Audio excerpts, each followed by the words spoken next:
Shalom, salam sejahtera dari Tuhan kita Yesus Kristus. Bersyukur karena pagi hari ini kita masih diberikan kesempatan oleh Tuhan untuk boleh bertemu dalam program Mendengar Suara Tuhan hari Senin tanggal 31 Maret 2025. Kita ada sebagaimana kita ada, semua berkat kemurahan Tuhan, semua berkat cinta kasih Tuhan. Dan untuk mengawali hari ini, marilah kita membaca dan merenungkan sebagian dari sabda firman Tuhan sebagai bekal bagi kita untuk menjalani hari ini. Mari kita berdoa. Tuhan Yesus yang baik, terima kasih Tuhan untuk hari ini. Kami sungguh bersyukur atas apa yang Engkau kerjakan dalam kehidupan kami. Waktu dan kesempatan yang ada yang Kau berikan bagi kami untuk boleh membaca serta merenungkan firman Tuhan. Karena setiap kali kami mendengar firman-Mu Tuhan, iman percaya kami terus bertumbuh dan itu memampukan kami untuk tetap kuat menjalani hari-hari kami. Kami selalu rindu untuk mendengarkan firman-Mu. Kami rindu untuk mendengarkan suara-Mu ya Tuhan. Untuk itu Tuhan tolong kami, berkati dan kuduskan kami, sehingga firman-Mu Tuhan boleh tertabur, tertanam, berakar dan bertumbuh di lahan hati kami, dan berbuah untuk hormat serta kemuliaan nama Tuhan. Setiap kuasa kegelapan yang mau mencuri benih firman-Mu Tuhan, kami mau bersatu hati, kami mau tolak semuanya itu di dalam nama Tuhan Yesus Kristus. Ampuni dosa kami yang begitu banyak dan layakkan kami Tuhan untuk duduk diam di kaki-Mu Tuhan, mendengarkan suara-Mu. Sembunyikan hamba di balik salib-Mu, di dalam nama Tuhan Yesus. Haleluya, amin. Saudara-saudara kekasih Kristus, firman Tuhan kita pada pagi hari ini terambil dari Injil Matius pasal 27 ayat 45 dan 46. Injil Matius 27 ayat 45 dan 46, firman Tuhan berkata, mulai dari jam 12 kegelapan meliputi seluruh daerah itu sampai jam 3. Kira-kira jam 3 berserulah Yesus dengan suara nyaring, Eli, Eli, lama sabachthani, yang artinya, Allahku, Allahku, mengapa engkau meninggalkan aku? Saudara-saudara kekasih Kristus, perenungan kita pada pagi hari ini diberi judul Penderitaan Tak Tertanggungkan. Penyaliban adalah suatu bentuk hukuman yang sangat mengerikan. Bagi orang Roma, penyaliban hanya dikhususkan bagi budak yang melakukan kesalahan yang sangat fatal, kesalahan yang sangat besar. Dan penyaliban dilakukan juga untuk penjahat yang terjahat. Bukan penjahat biasa-biasa saja, tapi penjahat yang terjahat. Bersyukur untuk penyaliban pada saat sekarang ini tidak lagi diadakan. Tidak ada lagi pemerintah bangsa yang melakukan hukuman mati dengan cara penyaliban. Selain itu, penyaliban juga merupakan suatu penganiayaan yang dengan sengaja memperberat penderitaan dan menunda suatu kematian. Melalui pengertian ini, kita tahu bagaimana pemerintah Roma dan orang-orang Yahudi menempatkan keberadaan Tuhan kita Yesus Kristus. Mereka bisa saja menempatkan Yesus pada posisi itu, tetapi mereka tidak dapat memahami keberadaan Yesus yang sesungguhnya di tiang itu. Mereka tidak dapat menyamakan Yesus dengan kedua penjahat yang berada di sebelah kanan dan yang berada di sebelah kiri Yesus yang harus disalibkan karena kejahatan yang mereka lakukan. Tetapi tidak demikian halnya dengan Yesus. Dia harus menderita di kayu salib untuk menggenapi perjuangannya, menghubungkan kembali persekutuan manusia dengan Allah yang telah terputus karena dosa, yang telah terputus karena perbuatan-perbuatan manusia. Yesus menderita karena kejahatan yang tidak Dia lakukan. Bahkan untuk kejahatan kita, Yesus rela disiksa. Yesus rela disakiti, Yesus rela diolok, Yesus rela dihina, ditelanjangi, dibuat tak berdaya, hingga akhirnya Dia harus menanggung salib. Saudara-saudara kekasih Kristus, kita diingatkan bahwa keterbuangan penderitaan yang dialaminya adalah hukuman ilahi yang seharusnya ditanggungkan oleh dosa-dosa kita. Dia menenggak cawan murka Allah yang seharusnya menjadi bagian kita. Hingga akhirnya Dia harus mengorbankan nyawanya juga untuk kita. Kematiannya diiringi peristiwa yang sangat dahsyat. Peristiwa yang luar biasa, di mana bumi bergoyang, bukit batu terbelah, gelap gulita, kubur terbuka, orang-orang mati bangkit, mata dunia terbuka bahwa kematian yang dialaminya bukanlah kematian manusia biasa. Keluargaku, saudara-saudara kekasih Kristus yang diberkati Tuhan, karena itu hendaklah mata hati dan iman kita pun tetap terbuka, tetap tertuju untuk melihat sebuah kenyataan bahwa persekutuan kita dengan Allah terjalin kembali karena Kristus melalui kematiannya di kayu salib telah mengangkut seluruh dosa-dosa kita.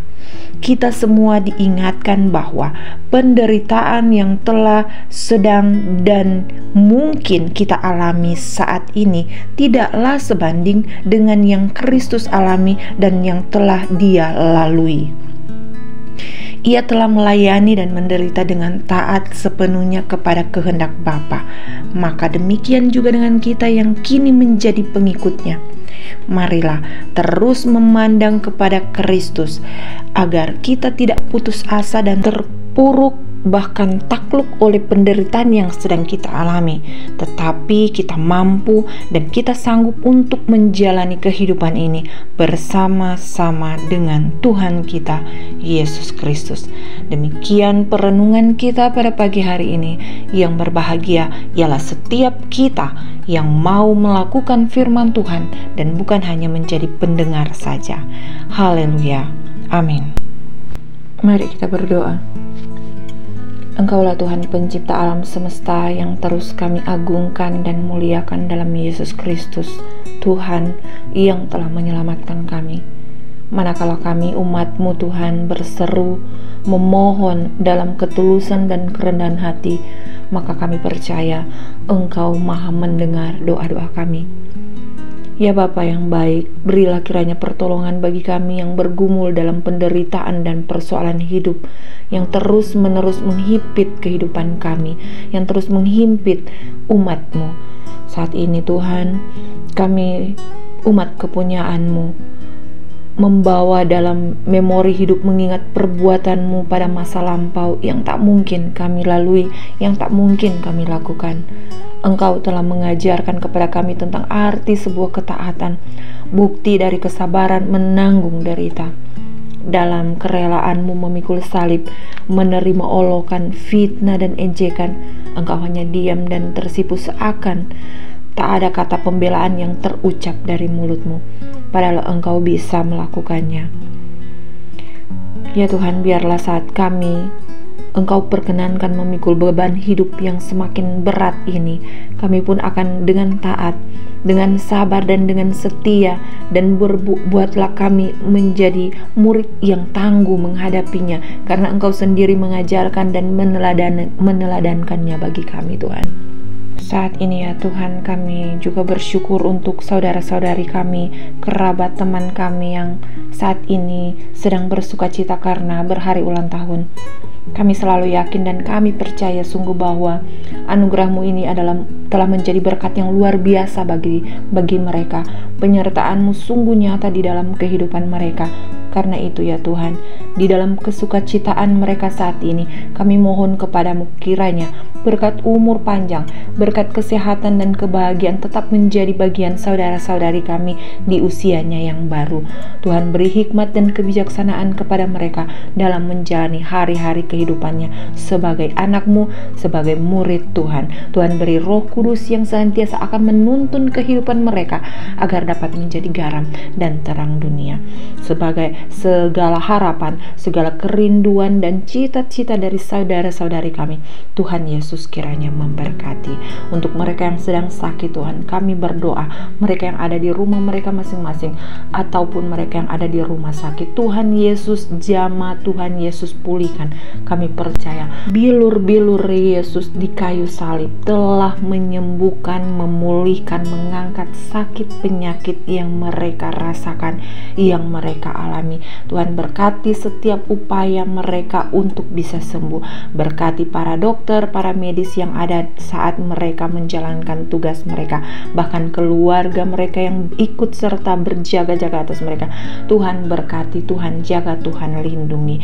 Terima kasih Tuhan Yesus. Kami juga mau berdoa bagi gereja-gereja-Mu yang ada di muka bumi ini. Biarlah gereja-gereja-Mu ini akan terus bertumbuh menjadi gereja-gereja yang melayani, gereja yang memelihara nilai-nilai persekutuan dan terus membawa misi Allah di tengah-tengah dunia ini. Berkatilah bangsa dan negara kami yang kami cintai, agar kesejahteraan dan kemakmuran dapat terwujud.